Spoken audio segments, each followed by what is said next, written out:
Welcome to Meganet TV. Mega అభిమానులకు అసలైన పండగ మొదలైంది.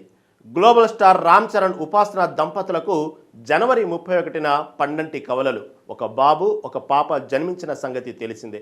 అప్పటి నుంచి ఆ చిన్నారి మెగా వారసుల పేర్లు ఏమై ఉంటాయా అని ప్రపంచవ్యాప్తంగా ఉన్న ఫ్యాన్స్ ఎంతో ఆసక్తిగా ఎదురు చూస్తున్నారు.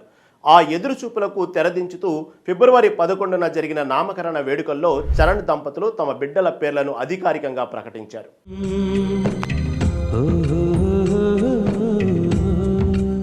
రామ్ చరణ్ తన ముద్దుల తనయుడికి శివరామ్ అని పేరు పెట్టారు. ఆ పేరు వినగానే మెగా ఫ్యాన్స్ ఖుషి అయిపోతున్నారు.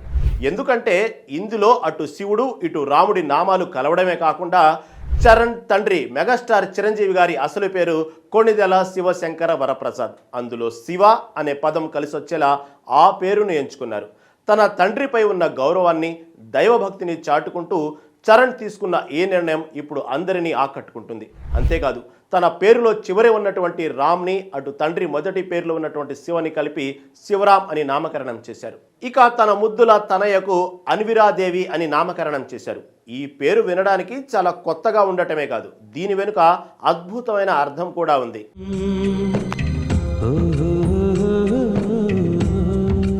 అన్ అంటే అనంతమైన, వీర అంటే ధైర్యం, దేవి అంటే దైవశక్తి అని అర్థం.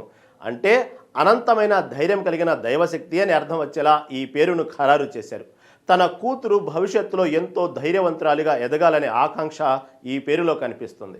ఫిబ్రవరి 11న అత్యంత సన్నిహితులు, కుటుంబ సభ్యుల సమక్షంలో ఈ వేడుకను చాలా ఆధ్యాత్మికంగా నిర్వహించారు. పిల్లల పేర్ల ఎంపికలో ఉపాసన, చరణ్ ఎంతో జాగ్రత్తలు తీసుకున్నారట.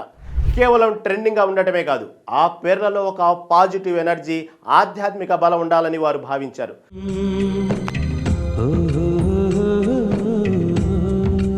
అందుకే మన సంస్కృతి సంప్రదాయాలను ప్రతిబింబించేలా ఈ పేర్లను ఖరారు చేసినట్లు చరణ్ సోషల్ మీడియా వేదికగా పంచుకున్నారు.